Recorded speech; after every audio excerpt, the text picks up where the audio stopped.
안녕하세요. 12소위원서 중에 마지막 책이고 우리 성경의 차례에서는 구약의 마지막 책인 말라키서를 하겠습니다. 예언자들이 이제 늦은 시기로 갈수록 종말에 대한 이야기들이 많이 나오게 되는데 말라키서 같은 경우에 그런 특징을 잘 보여줍니다. 화덕처럼 불붙는 날이 온다라고 이야기를 하면서 그걸 준비하도록 읽게오는 책인데요.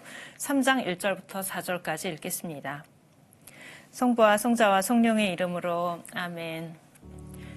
보라, 내가 나의 사자를 보내니 그가 내 앞에서 길을 닦으리라. 너희가 찾던 주님, 그가 호련히 자기 성전으로 오리라. 너희가 좋아하는 계약의 사자, 보라, 그가 온다. 만군의 주님께서 말씀하신다. 그가 오는 날을 누가 견디어내며 그가 나타날 때에 누가 버티고 서 있을 수 있으랴. 그는 재련사의 불 같고 염색공의 잿물 같으리라. 그는 은재련사와 정련사처럼 앉아 레위의 자손들을 깨끗하게 하고 그들을 금과 은처럼 정련하여 주님에게 의로운 제물을 바치게 하리라. 그러면 유다와 예루살렘의 제물이 옛날처럼 지난 날처럼 주님 마음에 들리라. 말라키서여서 그 이름이 말라키인데요. 사실 말라키라는 이름은 나의 사자라는 뜻이고 어떤 예언자에게도 어쩌면 적용시킬 수 있는 이름이겠습니다. 하느님의 사자라는 뜻에서 그래서 사실 의문이 있어요. 정말로 말라키라는 이름을 가진 예언자가 있었던 것인가? 아니면 그냥 어떤 사람, 실제 사람일 수도 있고 가상의 사람일 수도 있고 그 사람을 예언자라는 의미에서 말라키라는 이름으로 이렇게 붙여서 제시를 한 것인가 잘 알 수가 없습니다. 서로 다른 주장들이 있고요. 그리고 말라키서 역시 짧은 책이기도 하고 말라키라는 사람 개인에 대해서 나오는 바는 전혀 없습니다. 말라키서의 내용들을 보면서 시대를 알 수 있을 뿐이고요. 말라키서는 이런저런 주제들을 다루고 있습니다. 그러니까 하나의 주제, 우리는 지금 주로 종말에 대한 문제를 중심으로 볼 것이지만 그 문제만을 이야기하는 곳은 아니고 여러 가지 문제들을 조금씩 다루고 있으면서 그걸 보면 이제 시대가 언제다라는 것을 대략 짐작을 할 수가 있는데요. 분명 유배에서 돌아온 다음이고 성전이 이미 지어진 다음이고 이런 것들을 이제 알 수 있습니다. 성전에서 제사를 바치고 있는데 뭐 그런 이야기들이 나오거든요. 제사를 바치고 있는데 잘 못 바치고 있다는 이야기가 나와요. 성전 문을 닫아 걸고 싶다. 막 하느님이 그런 말씀하시는 게 나와서 일단 성전이 있는 것으로 보기 때문에 성전이 지어진 다음이라고 생각을 하고요. 조금 다른 각도에서 이야기를 하면 성서의 편집에 있어서도 소위원서, 12소위원서를 편집할 때 말라키서가 이렇게 마지막에 붙었을 가능성, 이런 거 생각할 때에도 삭성연대에는 상당히 늦을 것이라고 생각을 합니다. 그렇지만 뭐 이 사람에 대해서 정확히 알 수 있는 것은 없고요. 그러면 이제 어떤 내용들을 이야기를 하는가? 유배에서 돌아온 다음에 공동체 내부의 이런저런 문제들을 이야기를 합니다. 이제는 아시리아나 바빌론이나 이런 외세의 침략 같은 것이 있는 시기는 아니고요. 그런 문제들이 별로 등장하지 않습니다. 그러면서 이제 그 이스라엘 안에서의 여러 가지 문제들이 나오게 됩니다. 뭐 예배에 관련된 문제 아니면 공동체 안에서의 사회적인 문제 이런 것들이 나오게 되는데 이 책에서 좀 관심 있게 볼 만한 부분이라고 한다면 그 서로 다른 논쟁들이 어떻게 짜여져 있는가 그 구조라고 말씀을 드릴 수가 있겠습니다. 6개의 논쟁이 들어있는데요. 6번에 걸쳐서 말하자면 시비를 가리는 이런 형식으로 되어 있습니다. 그 6번이 매번 처음에 시작할 때 하느님이 또는 예언자가 뭐라고 한마디를 딱 이렇게 한 문장을 이야기를 합니다. 그러면 이제 사람들이 그것에 대해서 반발을 한다거나 아니면 질문을 한다거나 이렇게 되고요. 그러고 나면 예언자가 이제 설명을 하게 됩니다.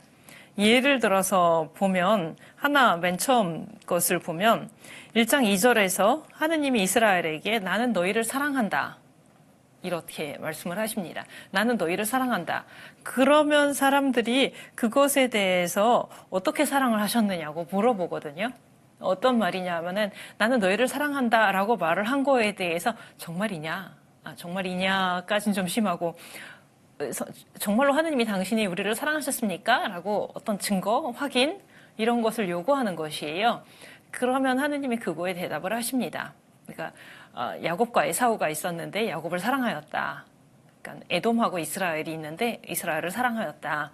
이런 말씀을 하셔서 처음에 하신 말씀을 다시 설명해 주는 이런 형식으로 6번의 논쟁들이 엮어져 있습니다. 근데 이렇게 6가지 이야기나 되는 거를 보면 하느님하고 시비를 가리고 싶은 일들이 그때 사람들 생각에 많았나 봐요. 그 시대의 상황이나 종교적인 문제나 뭐 가정 생활에서의 문제나 이런 것들을 가지고 와서 이런저런 질문들을 이제 하게 됩니다.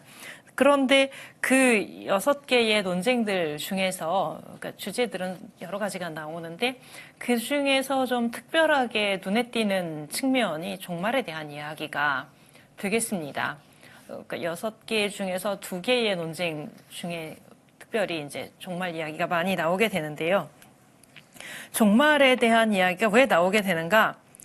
이것도 역시 사람들의 질문이에요. 의인과 악인에게 서로 다른 운명이 있는가? 서로 다른 가품이 있는가? 이 질문을 하게 되는 것입니다. 그러니까 서로 다른 가품이 있는가라고 질문을 한다는 거는 없어 보인다는 뜻이죠. 의인에게나 악인에게나 서로 다른 가품이 있어야 될 것 같은데 지금 세상을 보니 그렇게 안 되는 것 같다라고 사람들이 말을 하는 것이에요. 6개의 논쟁 중에서 이제 분명하게 그 주제가 나오는 마지막 논쟁, 6번째 논쟁을 보시면 3장 13절 이하가 되는데 3장 13절 이하에서 사람들이 하느님이 먼저 이스라엘에게 그렇게 말씀을 하십니다. 너희는 나에게 무엄한 말을 하였다. 그러니까 처음에 나는 너희를 사랑한다 하셨던 것처럼 하느님 편에서 먼저 한마디를 하시는데 너희는 나에게 무엄한 말을 하였다. 라고 하시니까 사람들이 저희가 언제 그랬느냐고 저희가 당신께 무슨 무례한 말을 하였습니까? 라고 말을 합니다. 우리는 그런 말 한 적 없다. 라고 이제 말씀을 드리는 거죠. 그러면 하느님 편에서 이제 대답을 하십니다. 3장 14절. 이거 중요한 문제 제기라고 할 수 있어요. 너희는 이렇게 말한다. 하느님을 섬기는 것은 헛된 일이다. 만군의 주님의 명령을 지킨다고 그분 앞에서 슬프게 걷는다고 무슨 이득이 있느냐. 하느님을 섬기는 것은 헛된 일이다. 주님의 명령을 지킨다고 무슨 이득이 있느냐. 이득이 없다는 얘기죠. 그리고 그 3장 이 부분을 보면 이 말을 하는 사람들이 악한 사람들이 이 말을 하는 것이 아니에요. 악한 사람들이 원래 계명을 안 지키는 사람들이 계명 지켜봤자 소용이 없다라고 말을 하는 것이 아니고 계명을 지키고 살던 사람들이 이런 질문을 하게 되는 것입니다. 그러니까 계명을 지키고 살면 하느님을 두려워하고 하느님을 공경하면서 살면 어떤 가품 내지는 적어도 악인과는 다른 어떤 삶이 있어야 될 것 같은데 그렇게 되지를 않는다는 거죠. 주님을 경외하는 자들이 이런 말을 한다라고 합니다. 착하게 살고 하느님의 뜻대로 살려고 노력도 하고 그러는데 아무 소용이 없는 것 같다. 오히려 손해만 더 많이 보는 것 같다. 라고 하면서 이제 4번째 논쟁에서 보면 이스라엘이 하는 말이 하느님은 악한 일을 하는 자를 좋게 보시고 그들을 좋아하신다. 라고 말을 합니다. 하느님은 악인들을 좋아하신다. 왜 이런 말이 나올까요? 악인들이 더 잘 지내기 때문에. 사실 고전적인 질문이기도 하고 성소에 우리가 이 연서들 끝나고 더 나중에 지혜문학들을 따로 모아서 할 건데 지혜문학 할 때 보면 많이 등장하는 문제이기도 합니다. 선과 악의 가품에 대한 문제, 인과응보 문제 이런 질문들인데 이 시기에 그 질문이 부각됐다는 것을 알 수 있습니다. 하느님이 악인들에게 오히려 잘 되게 해주시니 하느님은 과연 정의로운 분이신가? 공정한 분이신가?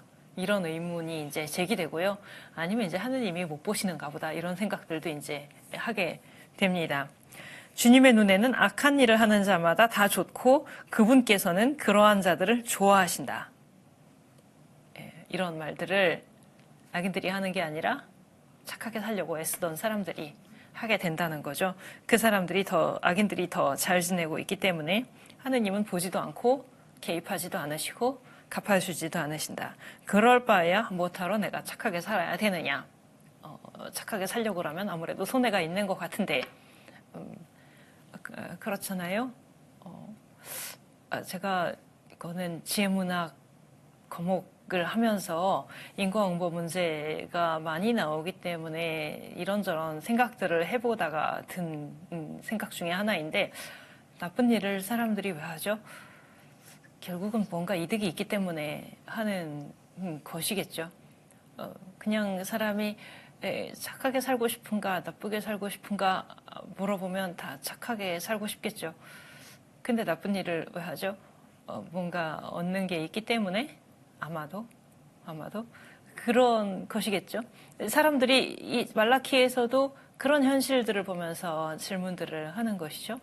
악한 사람들이 더 잘 지내고 더 많은 것을 얻는 것 같은데 하느님도 뭐 개입해서 어떻게 하지 않으시는데 나는 왜 착하게 산다고 애를 쓰면서 그 손해를 보고 하느님은 오히려 악인들을 더 좋아하시는 것 같고, 그런 질문들을 하게 되는 것입니다. 이 문제는 나중에 지혜문학할 때 거의 이 주제가 계속 나오게 될 것이고요.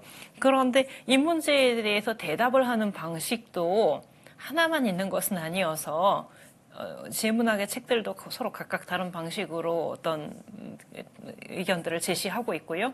말라키서에서 제시하는 대답은 종말입니다. 종말의 심판. 이 문제가 이제 나오게 되는 것이에요. 사실 예언서들에서 종말에 대한 이야기들이 그렇게 많이 나오지 않아요. 그러니까 예언서들 안에서 늦은 시기의 책들에서 조금씩 나오게 되고, 예를 들면 이사야서 같이 오랜 기간에 걸쳐서 형성된 책 같은 경우에는 그 중에서 늦은 시기에 작성된 부분 뭐 이런 데서 나오게 되고, 아니면은 지난번에 스가랴서라든가 학가이서에 조금 이런 식으로, 그리고 근래에 최근에 보았었던 예언서들 이런 데서 종말 이야기가 나오게 되고요. 말라키서에서 전형적으로 이제 선과 악에 대한 가품 문제와 관련해서 종말의 심판이라는 대답이 나오게 됩니다. 이 세상에서 지금 살아가는 것을 볼 때 악인들이 잘 지내는 것 같은데 이게 어떻게 될 것인가에 대해서 언젠가는 하느님이 그것에 대해서 심판하시고 선한 사람과 악한 사람에게 서로 다른 갚음을 주실 것이다. 이런 이야기를 하시는 것이죠. 우리가 시작할 때 읽었던 3장에 보라 내가 나의 사자를 보내니서부터 이제 종말에 대한 이야기들이 나오게 됩니다. 사람들이 지금의 세상을 볼 때에는 착한 일을 하는 사람이나 나쁜 일을 하는 사람이나 별로 다른 삶을 살게 되는 것 같지 않고 이렇게 생각이 들지만 3장 18절에서 하느님이 분명히 의인과 악인을 가리고 하느님을 섬기는 이와 섬기지 않는 자를 가릴 날이 있을 것이다. 구별이죠. 갈라놓는 날이 있을 것이다. 하느님을 경외하는 사람들의 이름은 비망록에 기록되어 있다. 이런 말들이 나오게 됩니다. 비망록이라는 것은 나중에 묵시문학에 가면 생명의 책 이런 쪽으로 이제 발전을 하게 되는데요. 각 사람들이 살아있을 때 했었던 행실이 기록된 책이라고 앞으로 다른 책들에서도 나오게 됩니다. 뭐라고 말할까요? 심판의 자료라고 할까? 사실 하느님께 그 자료가 필요한 것은 아니겠지만 하느님은 기록 안 해놓아도 다 아시겠지만 그만큼 인간이 지금 하는 일들이 그냥 잊혀지거나 무시되는 것이 아니라 그것이 다 남는다라는 것을 보여주는 표시라고 할 수 있겠습니다. 그때 하느님이 사자를 보내시고 먼저 레위의 자손들을 정화하실 것이다. 사제직에 대한 이야기이고요. 아까 제가 시대적 배경 조금 이야기할 때 성전이 벌써 있는데 성전에서 제물을 바치는데 잘못 바치고 있다라는 말씀을 드렸었는데요. 예를 들면 온전한 깨끗한 제물을 바쳐야 되는데 좋은 것들이 있으면서도 상한 좋지 않은 제물을 바치고 등등 이런 행위들에 대한 비판이 있고 사제들에 대한 비판들이 말라키서에 이런저런 내용들이 들어있는데 그들에 대해서 정화를 먼저 할 것이다 라는 이야기가 나옵니다. 화덕처럼 불붙는 심판의 때가 있을 것이고 악인들은 그날을 견디지 못할 것이다. 흔적도 없이 사라지게 될 것이다. 그리고 거기서 심판의 대상이 되는 것들이 또 쭉 열거가 되는데요. 주술, 간음, 거짓 맹세, 가난한 이에 대한 착취, 억압, 주님을 경외하지 않는 것, 이런 사람들에 대해서 모두 심판이 있을 것이다. 이런 말들이 나옵니다. 그리고 하느님을 경외하는 사람들에게는 그들을 아껴주실 것이고 그들에게 의로움의 태양이 떠오를 것이다. 그러니까 의인과 악인에게 서로 다른 결과가 분명히 있을 것이다. 이런 약속이 나오게 됩니다. 그 귀향 후에, 유배에서 돌아온 후에 예언자들이 점점 종말에 대한 관심이 커져가고 있었고, 그날, 주님의 날이라고도, 주님의 날이라는 표현은 전부터 있었고, 그런데 이것이 점점 마지막 때의 심판이라는 쪽으로 많이 가게 되고요. 그날에 의인과 악인을 구별하게 될 것이고, 그것을 염두에 두고 현재 상황을 바라보도록 이야기를 합니다. 지금 상황에서 보면 하느님이 의인들과 악인들을 구별하지 않으시는 것 같지만 마치 악인들을 좋아하시는 것처럼 생각이 들 정도로 악인에게 벌을 하지 않으시는 것 같고 이렇게 보이지만 그것을 구별할 날이 올 것이다 라는 이야기이죠. 아까 말씀드린 것처럼 지혜문학에 가면 이런저런 설명들이 나올 것이고 이런저런 대답들이 나올 것인데 그 중에서 이제 말라기서에서 이야기하는 것은 종말의 심판으로 의인의 운명과 악인의 운명에 대해서 이야기를 하고 있다. 이렇게 볼 수 있겠습니다. 그러니까 결국은 지금 내가 하는 행동들이, 지금 우리가 하는 행동들이 하느님이 안 보시는 것 같고 아무 차이를 가져오지 않는 것 같이 보인다 하더라도 그렇지 않다는 것. 그것이 다 차이를 가지고 온다는 것. 이런 이야기들을 하고 있습니다. 그런 다음에 이제 마지막 단락으로 가게 되는데 마지막 단락이 말라기서에서 매우 중요하지요. 3장 22절부터 24절 맨 마지막 단락 거기가 이제 우리 성경 차례로 말하면 구약을 끝맺는 구절 단락이기 때문에도 매우 중요한데 거기서도 이제 마지막 날을 기다리는 이야기를 합니다. 제가 지금 마지막 날을 기다린다라는 표현을 아주 의도적으로 사용을 했는데요. 이 말라기서에 나오는 그 의인들의 입장에서는 마지막 날은 무서운 날이 아니고요. 심판의 날이기는 한데 심판의 날인 동시에 그것이 그들에게는 가품을 주시는 날이기 때문에 말하자면 그날을 기다리는 거죠. 사실 신약성서에 그 바오로 사도가 이야기할 때에도 주님께서 오시는 날을 이야기를 할 때 그날을 무서운 날, 나쁜 날 이렇게 생각하는 것이 아니잖아요. 주님께서 다시 오시는 거를 기다리고 이런 모습들이 나타나는데 말라기서에서도 여기서 말하는 그 마지막 날, 심판의 날이라는 것은 아까 화덕처럼 불붙는 날 이야기를 했었지만 그 말라기서에서 말하는 하느님이 의인과 악인을 구별하지 않으신다라고 생각을 하고 그것 때문에 괴로워하고 있었던 의인들에게는 사실은 그날은 기다려지는 날이었다는 것. 이것은 종말에 대한 이야기가 나올 때 계속 좀 생각을 하셨으면 좋겠습니다. 사실 앞으로 종말에 대한 이야기가 별로 안 나올 거예요. 우리가 다른 종류의 책들로 많이 갈 거기 때문에 앞으로 토빗기, 유릿기를 하고 나서 지혜문학 책들을 하게 되는데 거기서 종말에 대한 이야기가 나오려면 거의 이 구약 종주가 끝날 때쯤 되어야 다시 종말 이야기가 나올 건데요. 그렇지만 그리스도교 신앙 안에서 우리가 신약 시대를 살고 있는 사람들로서 종말이라는 것은 종말 신앙이라는 것은 분명히 우리의 신앙의 한 부분이고 그 부분을 빼놓고 우리 신앙을 생각할 수는 없는데 근데 그 종말이라는 것은 무서운 멸망의 때라기보다는 완성의 때, 모든 것이 이루어지는 때, 그런 때이고, 그 종말을 기다리는 삶이라는 것, 신앙인의 삶이라는 것은 그 종말을 기다리는 삶이라는 것, 요 점을 말라기서에서도 조금 보았으면 좋겠다고 생각합니다. 그 마지막 날을 두려움 없이 맞는다는 것, 그거를 준비하는 것, 이것을 이야기하는 것이 말라기서의 마지막 부분인 3장 22절부터 24절이 되겠습니다.